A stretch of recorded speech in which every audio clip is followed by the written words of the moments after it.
and welcome to another episode of the Fully Charged Show podcast, where today we're talking with Dr. Gavin White, who is the co-founder and CEO of an absolutely extraordinary battery company based here in the UK called About Energy.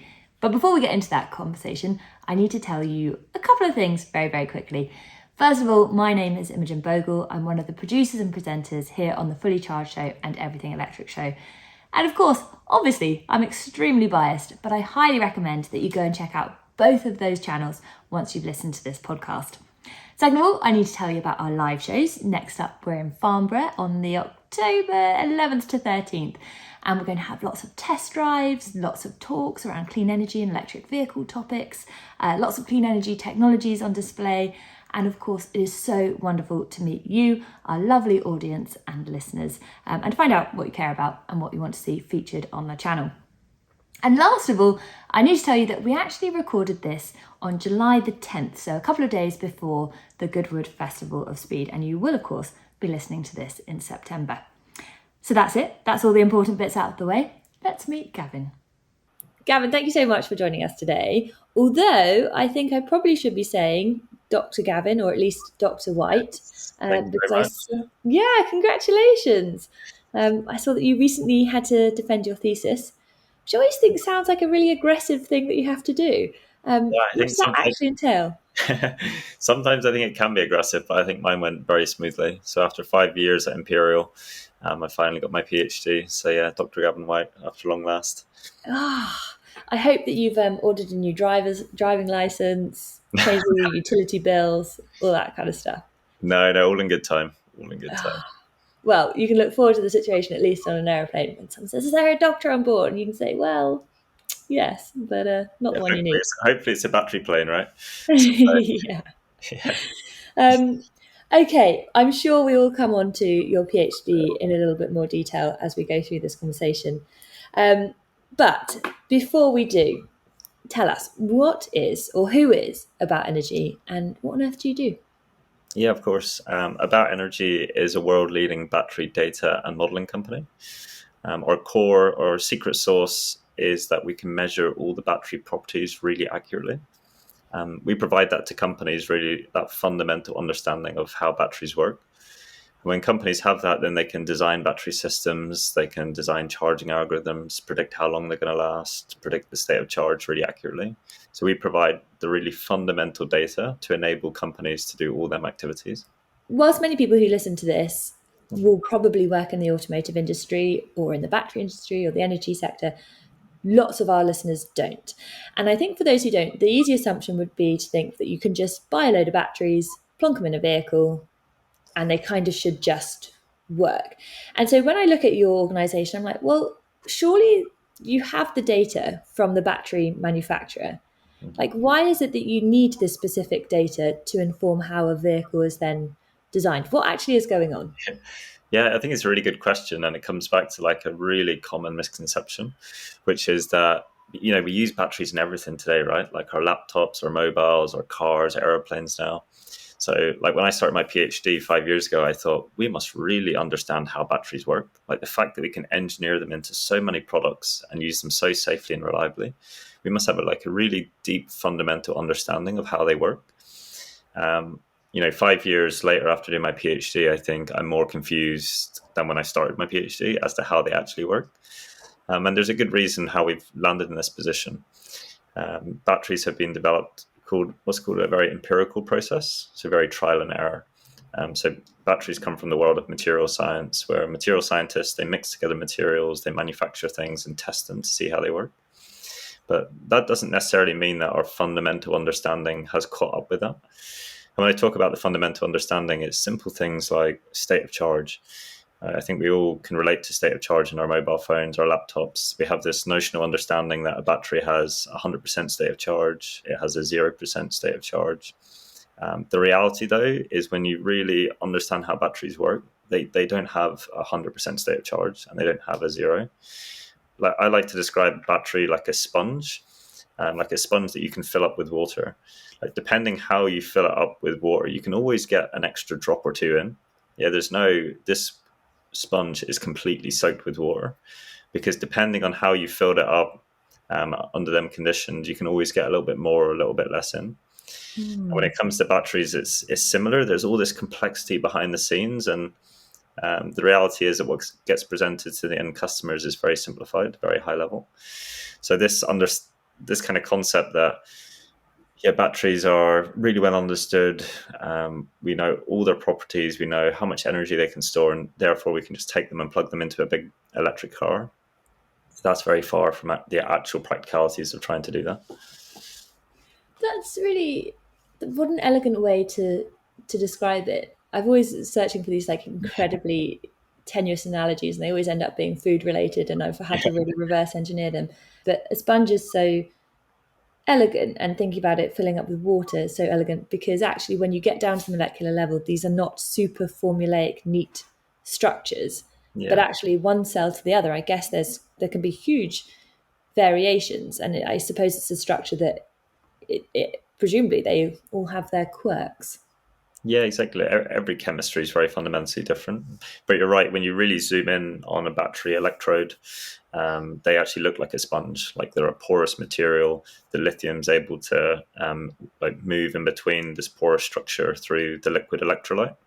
And then in this kind of porous structure, the lithium then also intercalates into the solids and moves through that. And every battery chemistry is extremely different, but also even within chemistries, they can be very different depending on the manufacturer. So the actual, the type of the porous structure, the size of the particles, the size of the pores and the spaces in between them vary massively. And this is why even with one cell manufacturer and one model, you get this distribution of battery performance from a single production line. Because depending on, the temperature in the factory that day, the humidity, the quality of the materials that went in, the consistency, you get this statistical variation of battery properties within a single manufacturing line. So actually every single battery that comes off a production line is actually tested to see where it lies in that standard deviation. Mm-hmm. And when it comes to making an electric vehicle, you actually group the batteries of good performance, worst performance together. So the manufacturing and the consistency and the material science, again, it's just ultra complex. That on the face of it seems very simple, but in reality is very, very difficult. So what made you start About Energy to address this problem? At what point were you like, there seems to be a major gap in the market that I could fill? Yeah, I think business always in hindsight seems very obvious, right? It's there's this need and there's a problem. But I think this story for me started over 6 years ago. When I was kind of finishing my university degree, I had a real existential crisis. I always wanted to work in Formula One and motorsport. I got a chance to work at Aston Martin and on the Valkyrie hypercar. And it just didn't give me that sense of purpose and fulfillment. I always knew I wanted to start a company, but I wasn't sure how to do that. And it was actually reading Elon Musk's book. He inspired me to do a PhD to try and start a business. Because basically you get 3 or 4 years, you get paid a salary, you get access to millions of pounds worth of equipment, and also academics with extreme expertise in very niche fields. So it's a great way to come up with very innovative deep tech products. And at the start of my PhD, which was sponsored by Rolls-Royce Aerospace, we were looking at doing these large simulations of battery packs for thermal models. And we would do these simulations, and then we'd do experiments, and they would have these huge errors, sometimes as high as 50%. And it basically made the model completely useless. The model wasn't accurate, so there was no point using it. And then I really drilled into, why are these so inaccurate? I come from the world of engineering where aeroplanes, aerodynamics are fully designed on a computer. Strength of materials is fully designed on a computer for cars and other structures. I was why for batteries is it just so bad? And when I really drilled into it, it came from trying to measure battery properties. It sounds really simple on the face of it. It sounds like you take the battery and you plug it into a machine and then out comes all the numbers. But the reality is something called parameter estimation, where you plug it into the machine gives you out a load of squiggly data, and then you've got to try and figure out, based on all them squiggles, what are the fundamental properties. And that's the really difficult bit, and the bit that we ended up inventing a patent for, and then that idea evolved and evolved until we get to About Energy today. And what are those properties specifically that you're trying to identify and measure? Yeah, so About Energy today actually measures a whole range of properties across a range of different, what we call battery models. So they cover the electrical properties, the electrochemical, the thermal, and the degradation. And the types of properties in each, like electrical would be the resistance of the battery, how much heat it generates. Electrochemical would be the diffusion of the lithium in the electrodes and through the electrolyte. The particle sizes in the electrodes, so very like physics-based properties. And the thermal ones would be the thermal conductivity, the heat capacity. And then degradation would be like how the resistance grows and the capacity fades over time. So it's a whole range of properties across a range of different physical spaces to cover, basically creating like a full digital twin of that battery. One thing that's curious to me is that I would say that the UK is very, very good at generating IP. I'd say our academic institutions are world leading. We're less good at commercializing that technology. So actually the situation that you're in, where you were working through this problem, identified a need, and then actually turned it into a business, that is quite unusual. How did that happen? Yeah, we got really fortunate actually that there's been like a government industrial strategy for a long time now to be world leaders for battery technology. And as part of that, the government formed what's called the Faraday Institution, which is like I think it's a registered charity designed to stimulate research on batteries in the UK. So a portion of that money went to industry, a portion went to help in manufacturing, and then a portion went to academia. And actually, a lot of that money that was invested into academia over the last 10 years has actually resulted in a lot of the IP we've been able to bring into about energy. Mm-hmm. So it actually does come from like government industrial strategy to be leaders for batteries has actually resulted in a lot of the academic research that we're now commercializing. But yeah, it's been a huge amount of research in like my PhD, my co-founder's PhD, but more importantly, the professors that supervised us and that helped establish this company, what they've been doing for decades to really get that core understanding of batteries. And now over the last 2.5 years, we've worked to turn that into a commercial service. Do you know, I absolutely didn't know that answer, but it sounds like I teed you up really well for I mean, what a fantastic plug for the Faraday Institution. And I think it's so wonderful when you see successful outcomes of those kind of initiatives, because safe to say, I think, you know, certainly when it comes to battery manufacturing, the UK is maybe not so leading on that side, but in terms of the incredible IP that we can generate in other aspects, that's where perhaps we could be leading. What's your take on that? Yeah, my take is exactly that. I think manufacturing is going to be difficult because manufacturing is just a cost play, and it's very hard to be cost competitive with much like lower cost economies. But for battery technology, like the pinnacle leading edge, I think that is the absolute opportunity for the UK, and it's something I would say that we're already established as like leaders in the field as. Like you've got About Energy in London, we've got Decozy in Scotland that are making like semiconductors for battery management systems, like designing their own silicon. We've got Fortescue that just bought Williams Advanced Engineering a few years ago. They've spun out a battery intelligence company called Elysia. That's kind of recognized as one of the world leaders for doing battery degradation. We've got e-tron in the UK doing battery BMS and battery analytics. So there's already a whole range of companies in the UK that have kind of moved away from this startup phase into the scale-up phase for battery technology. So yeah, I think you're right. I think manufacturing is going to be difficult, but the battery technology and the very cutting edge stuff is going to be where the UK can play the most. And the other one, which I will ask you about in a moment, is Monolith, who I guess not directly battery related, but certainly data and AI related. And that's another really cool one. So note to self, let's return to that because it's really, really cool. Okay, so you mentioned all of the different properties that you're having to model to build this essentially digital twin of a battery cell. Your background is in engineering, presumably not electrochemistry. Yeah. But a lot of the things that you're having to measure there or to sort of capture require a huge amount of electrochemical knowledge. How have you, I mean, is that where your co-founder kind of steps in and fills that gap? How's that worked? Exactly that. Yeah. So when I was starting a company, I was going to start a company measuring the engineering properties. So like the thermal properties, the electrical properties. And my supervisor in my PhD actually introduced me to my co-founder now, Kieran, over email and said that we should start a company together. We'd never heard of each other, never met each other. So it was the strangest way to start a company together. But Kieran did his whole PhD in measuring electrochemical properties, and he had never any experience of doing the engineering side. So actually, it was a complete perfect match. We came together about 3 years ago. And even 3 years on today, we still have our areas of expertise. Like we still haven't figured out each other's fields completely. Like we've obviously developed a lot of understanding, but both of these fields are just so complex and so deep. There's so much knowledge required for both. So being able to bring two universities together, Imperial College, where I did my PhD, and the University of Birmingham, where he did his, has enabled us to be this all-encompassing battery technology company. God, that's some excellent academic matchmaking there. That is extraordinary. Have you noticed any difference between your mindsets? And I ask this perhaps as a bit of a leading question, but my take is that engineering is very kind of objective. It's sort of quite yes or no. It's quite binary in its nature. Yeah. And then when it's not binary, apply a safety factor and you'll probably get some way there.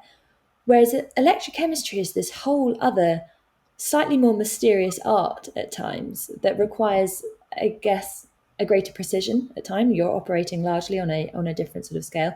Have you noticed that difference between how your minds work between you both? Yeah, definitely. And it's something we have to balance every day in the company. You've kind of got electrochemistry is really the field of science, like having that deep understanding, that very analytical, like this is the truth. Engineering's more, you don't necessarily need to know how it works. You just need to know how to engineer it into a system. So you kind of, as an engineer, you're happy to make lots of assumptions and simplifying assumptions in order to then take, say, the battery and build it into a whole big battery pack. But I think the beauty of what we've been able to do is take what was my understanding, which was like heavily simplified of the real electrochemistry going on, and combine that with the real fundamentals. And now we package that up for our customers in a way that they get all the high level bits that they can play about with. Like they just want to know the heat generation, the battery state of charge. But then behind the scenes, they can also see the more complex, what's the real like lithiation of the electrodes, which is the real state of charge per se. So it's been good being able to kind of have both, but it's definitely something that we're constantly kind of working in the company with, which is like the fundamental understanding versus the how do you simplify that for somebody that doesn't come from electrochemical background. Lithiation of electrodes sounds like some kind of punk band. Yeah, it's a good idea. That can be a spin out from About Energy or punk band. So I read in an article on you guys that you said managing thermal performance of a battery takes weeks, whilst evaluating battery degradation can take years, and that's obviously where your models can step in and make that process extremely quick and extremely rapid for organisations. Before I ask you a little bit more about that, I want to understand, when we hear the term battery degradation, and we hear it a lot as mainstream consumers of electric vehicles and battery technologies, what does it actually mean? What's actually going on inside the cell? Yeah, so battery degradation is like an all-encompassing term for a wide variety of effects that are going on inside the battery to decrease its performance. So inside, fundamentally, what's going on is they're called degradation mechanisms. So you get things like lithium plating, where the lithium will actually plate on an electrode in an irreversible way, so you can't actually get the lithium back. You get things like particle cracking. So if you imagine a sponge material, there's parts of the sponge that literally crack off and break off, and then they become unusable. You get decomposition of certain materials. You get side reactions. So the lithium has a side reaction and turns into something unusable. So there's around 30 known degradation mechanisms inside a battery. So even in your mobile phone, there's about 30 different ways that it's degrading right now today. But obviously that's too complex to calculate and measure all the time, and our understanding of them is still developing. So when we think about degradation for, say, an electric car, we just think about the capacity of the car decreasing over time. Mm-hmm. So you've probably heard this, like 80% state of health is kind of the end of the life for a battery, where once the capacity degrades to 80% of what it was at original, that's kind of the battery at the end of life. So end of life for a vehicle, I should say, because they could have second life uses where state of charge is not so important, perhaps. Exactly, and that's some of the complexity. Is like there's no reason that 80% is the end. Like you can go on further, but it just becomes unusable for that application. Yeah. So there's a lot of like actual nuance and complexity in batteries that gets heavily simplified down for like end users or engineers working on batteries. So if the sort of thermal modelling and degradation modelling normally takes weeks or years for anyone testing these physically, why is it, well, how have you managed to simplify that process? Or I shouldn't say simplify, that's a really reductive term, but streamline that process perhaps. And how have you made it so much more rapid? Yeah, it really comes back to our fundamental understanding of how batteries work. So we're able to build these very accurate, what we call physics-based models that model in the real physics inside the battery. And when you have that real physical understanding of how a battery works, you don't need to then do 100 experiments under 100 different conditions to test every scenario. You can model and simulate 100 of them, and then just test 5 or 10 of them to validate that your model is correct. So the real saving comes from being able to reduce the number of experiments you need to do. And these experiments, like you said, they take weeks, and for battery degradation, they can take years. So the huge saving is being able to reduce that. And I think that's a good segue into our collaboration with Monolith that you mentioned earlier, which is on the data side. So one thing we do is we buy batteries from like commercially available ones from like LG, Samsung, Panasonic. And then in our specialist lab in London, we degrade them under lots of different conditions. And then we use that data to build out some trends to say that, a battery from LG at 25 degrees will last, 2 years or 5 years, etc. And what we're doing now is working with this AI company in London called Monolith that also spun out from Imperial College. And they basically take this data, they use this to train machine learning models, and then if you come along to them with a new battery or the same battery under different conditions, they're able to say, well, we estimate that it's going to last this long. And then you can just test a few batteries under that condition to validate that's true, but it saves you like 90% of the testing, 90% of the time. So there's huge opportunities to be had by leveraging data, machine learning, AI, and trend analysis to kind of reduce the amount of testing that you would have to do yourself. God, that's incredible. It reduced testing by about 90%. That's astonishing. And that is we actually, by the time that this podcast will come out, we will have released an episode on how AI is being used in car design. Actually, I did have a very, very brief interview with Richard Alfield, who is the founder and CEO of Monolith. And I think what's so astonishing is that we often hear about AI as if it's this deeply scary thing. And I'm sure there are an infinite number of ways that it is this deeply scary thing. But there's also exists a tremendous amount of opportunity for it to be this incredible co-pilot to incredibly technical minds, where it becomes, okay, we've got all this data, you've done all this hard work, let's send you in this sort of direction, you can focus your efforts here, and then who knows how you can crack the next sort of step of innovation or the next sort of step change of increasing in efficiency or what have you. I will link to that episode. Hopefully we'll have done we won't have been too reductive on the whole topic of AI, but that is fairly difficult in an episode of about 10 to 12 minutes of length. So we'll see. Okay, so once you've got these models and you've got all of this information around various different battery cells, how do car makers or OEMs or anyone, I guess, who's making any sort of battery application, how do they use that data and what do they then build knowing all of that data? Yeah, for sure. So if you think about the activities that automotive OEM has to go through, so the first part is concept design and selection. So they're probably thinking about, well, we want to bring out a new SUV. We want that SUV to have 400 or 500 miles of range. Because it's quite a big car, it's going to probably weigh 1.5 tons. So we need a battery that's going to have this much energy to propel it for 400 miles. So the first questions will be like, right, well, we need a battery with this amount of energy, this amount of power, this size. What chemistries will meet that requirement? Like, can we use sodium-ion? Can we use lithium-ion with NMC or LFP, etc.? So the first stage is concept selection and evaluating lots of different batteries to see which ones would be suitable. They'll probably then pick between 5 and 10 that they'll take forward to more detailed design. And in the detailed design, they'll be doing things like the packaging. So how well are they going to fit together? Then they need to design a thermal management system. So how do you cool that battery pack and extract the heat as it's being charged and discharged? After that, you get onto the battery software, so the battery management system. So what's the actual, how can we practically charge it? How long is it going to take to charge? Then you need to start estimating the lifetime of the battery. So this process for an automotive OEM takes anywhere from 3 to 5 years, sometimes longer. And the whole way over these years, different pieces of data are required at different stages in order to help them make decisions. So that's where we come in with these models. And because they're very physically based, then models are very versatile and can be used the whole way through this development process.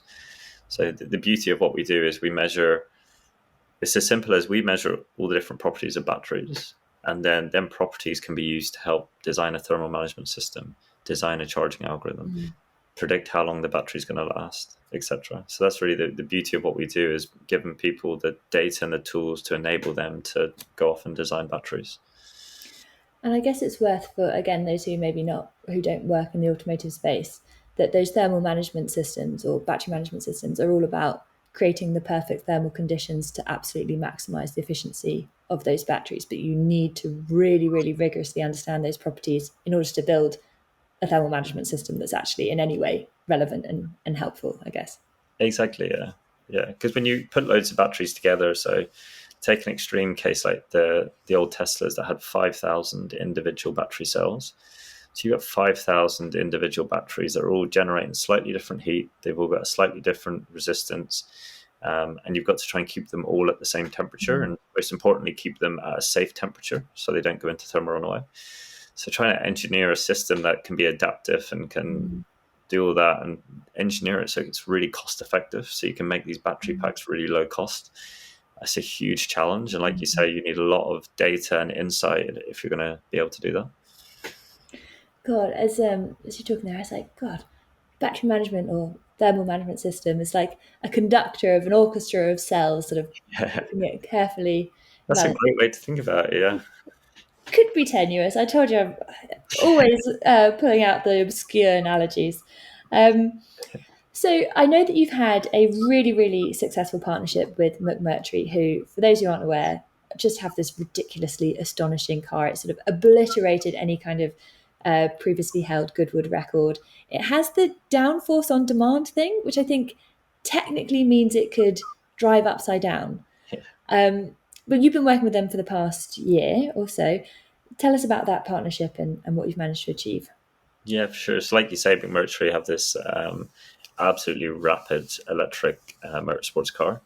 And in that car, they're using these very high performance batteries from a supplier called Molicel, a Taiwanese cell manufacturer. And McMurtry's job is to take these ultra high performance individual cells and build them into a very high performance battery pack. And the challenges of going from the cell to the battery pack are some of the things we talked about today, like the thermal management system, so keeping the battery cool, controlling the orchestration of all them batteries delivering energy to the system. So what we help them with is that stage is how do they go from the cell to the pack in the most efficient, high performance way? How do they model how hot the battery is going to get? How do they model how much energy they're able to take out in a safe manner? How to charge the battery as quick as possible? So there's lots of different areas of optimization that Mercury are looking at. And we supply them the data to enable that. Oh my gosh. And so presumably the output of all of that work will appear in the ridiculous £1 million track car. Is it the Spéirling PURE? Yes, I think that's right. Yeah. I'm looking forward to seeing it this weekend at Goodwood, actually. So we're going with McMurtry to Goodwood this weekend, which is going to be really exciting. That is, I mean, you got your defended your thesis a couple of weeks ago. Yeah. Seeing the £1 million Spéirling PURE car out on the track at Goodwood, probably going to have all the wonderful VIP experience that goes alongside that. You must be feeling pretty chuffed. It's quite something. Yeah, I must say, when I started my PhD with the goal of starting a business, like fast forward 5 years, I would never have dreamed that we'd be in this position. So yeah, it's incredible. But also there's still so much more to be achieved, which is so exciting. So I was going to say, because one of the things that we observe through the various episodes and people that we speak to on the Fully Charged Show and Everything Electric Show is that OEMs are huge behemoth organizations, and it is hugely challenging for these legacy organizations to transition to electric. Some have done it more rapidly and more successfully than others. And actually, as new startups in the space or newer startups in the space, forging those relationships can also be pretty challenging. Mm-hmm. What's your experience been there? Have OEM do they get it? Do they sort of understand the value that you can bring? Yeah, definitely. I'd say OEMs actually are the most knowledgeable in the space. Like, they've been building electric cars for a number of years. They've invested huge amounts of money into it. For some OEMs, things have gone quite badly wrong with like recalls and difficult challenges. So, of all the people developing batteries in the world, I think OEMs, especially auto OEMs, understand it the best, the challenges. So actually, us selling into big OEMs is sometimes like an easier sale because they really understand the fundamentals, they understand the difficulties. There's a whole load of challenges when it comes to working with OEMs. Like, they're huge corporations. Often teams are inadvertently, they get siloed from each other. So you're speaking to one team and things are going really well, and then you meet somebody else at a conference and they've never heard of you. So that's very common. But the opportunity is big as well. Like, 90% of the world's batteries by capacity are going to get used up by the automotive industry, just because there's so many batteries in an electric car. So for us, we are so passionate about helping automotive OEMs because that's where the biggest potential environmental and social benefit comes from, is by optimizing them battery packs. So you've obviously got this encyclopedic understanding of various different cells. Perhaps there's probably only a handful of people in the world that have that extensive knowledge on loads and loads of different types of cells. So if ever you go on Mastermind, no guess as to what your special subject will be. But what are some of the chemistries or some of the things that you're seeing coming through that you're like, aha, this is really, really exciting? Yeah, for sure. So the one that's going to go into most batteries very soon is silicon anodes. So in a battery, you have an anode and a cathode. They're the two different electrodes, and typically the anode is made up of a graphite. So basically, the same graphite that you get in a pencil lead, and that's what holds the lithium. But theoretically, silicon can hold about 10 times as much energy as graphite for the same volume. And what we've seen is a big shift for people adding silicon into that graphite. Now, it's obviously a lot more difficult than that. The problem with silicon is it expands a lot. So it ends up like cracking the particles and damaging the electrodes. But there's been a whole load of innovation in that space from companies like Sila Nanotech and Group 14 that have engineered silicon in a way that it can do that and not degrade. So most batteries in the next few years are going to have these silicon anodes, which is exciting. I should disclose at this point that my husband works for a company called Nexion, which is another silicon anode company. And when he first joined, he was sort of describing, well, silicon can increase the capacity of a battery, more active material, blah blah blah blah blah. But described the expansion problem that you just described. I was like, oh, okay, so like silicon's like Violet Beauregard from Charlie and the Chocolate Factory, and then when she expands. And he was like, oh, fine, all right, yes. If that works for your brain, that's the analogy that works. But yeah, hugely exciting. And Yeah, I love how you find the analogies. So that's very memorable. but silicon anodes, are there any others that you're keeping a firm eye on? Yeah, so there's another chemistry called LFP, which is lithium-ion phosphate. At the start of my PhD, it was 5 years ago, it was basically written off as an old chemistry. It was low performance. Fast forward to today, it's going to dominate automotive. It's a low cost. It has the performance that is good enough for automotive applications. It completely dominates grid storage.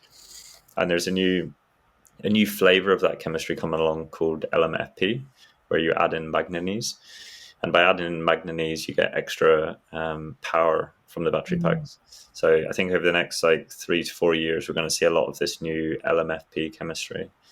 And then I think the most exciting is looking 5 years in the future is sodium ion. So there's a few companies now have developed sodium ion based chemistries, like sodium being just salt, so like that you can get from water from the earth, very low cost. And the most exciting thing is it's very geopolitically decoupled. So most battery chemistries, they need precious metals that often come from like politically difficult countries. So sodium-ion chemistries offer a path in which we have that geopolitical decoupling, which I think offers a lot of benefits long term.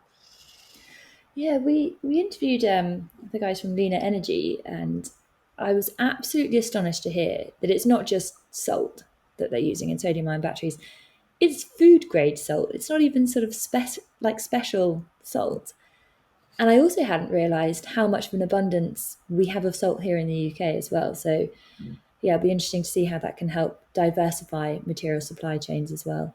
But I think it's curious that, when you're doing high school chemistry and you see the periodic table and, all of these sort of sodium, lithium, cobalt, whatever, certainly when you're 15, you don't really connect them with real world applications. And certainly I didn't when I was at school, because that's back in the early 2000s, and things have transformed dramatically since then. Electric vehicles are now viable.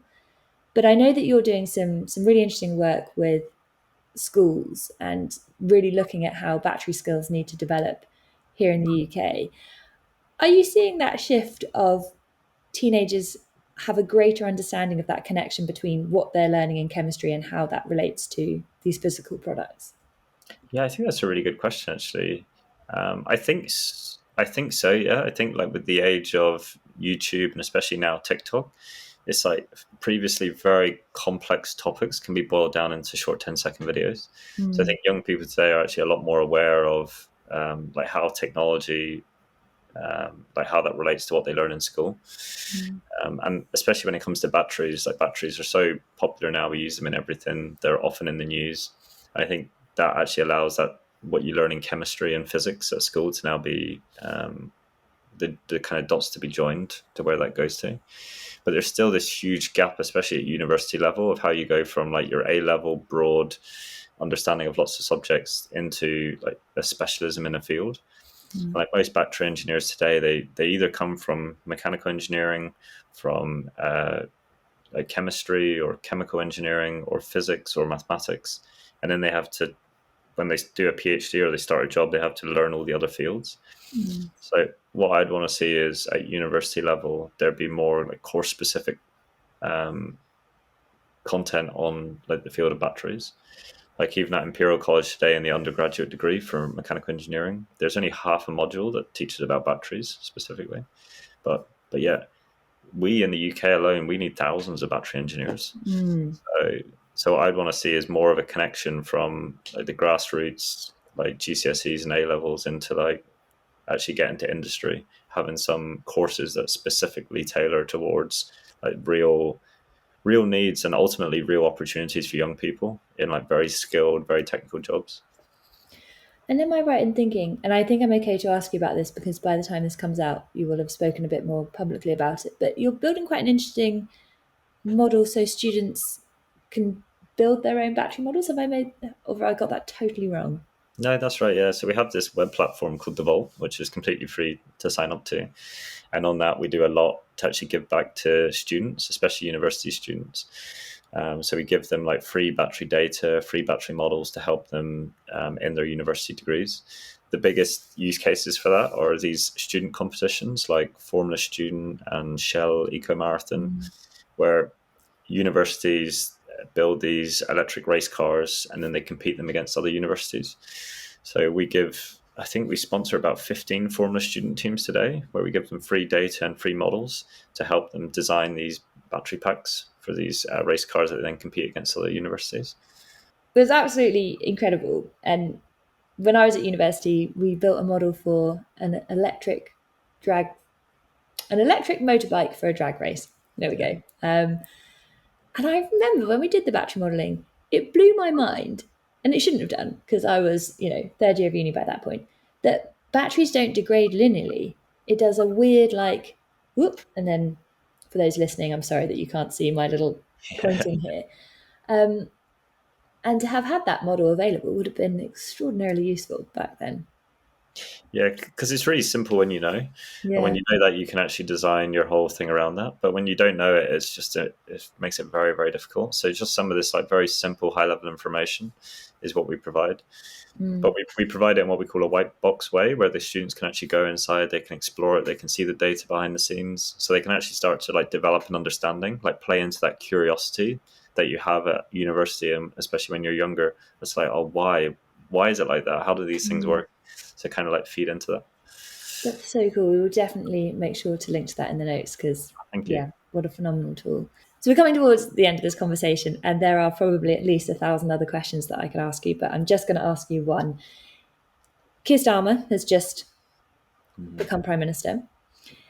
If you could ask him for one thing, either that would make your life easier as a founder, as a startup, or that could support the broader EV ecosystem, what would you ask for? Yeah, I think it's a good question. There's many things in my head, but if I could pick one thing, I think it'd be coming back to that education piece. Is like give real funding to universities and put more pressure on to create like real battery skills. So developing courses at universities, but also apprenticeships where people get more of an opportunity to learn about batteries. Like if the UK is to stay as a world leader for battery technology, we need thousands more highly educated battery technicians, scientists, engineers. So it's like funding and focus to actually develop more skills in the UK for battery technology. Fantastic answer. I'll give Keir a call straight away. That was honestly such a joy to be joined by Gavin on this podcast. I think it's so fascinating to see where the worlds of data, AI, electrochemistry and engineering can come together to really craft and shape this new frontier of battery development, and to really see where the UK could really, really be leading the charge, pun intended. But that's all that we've got time for today. So thank you very much to Andy from our team who will be editing this episode. Thank you to you for listening. Thank you to Gavin for joining us today. And before you go, if I could ask you just one tiny little favour, if you could give this a like, a comment, or subscribe to our channel, it would be incredibly appreciated. It really ensures to help that other people can find the podcast and we can keep on sharing the stuff that we think is cool and important in this clean energy transition. So that's it. If you have been, thank you for listening.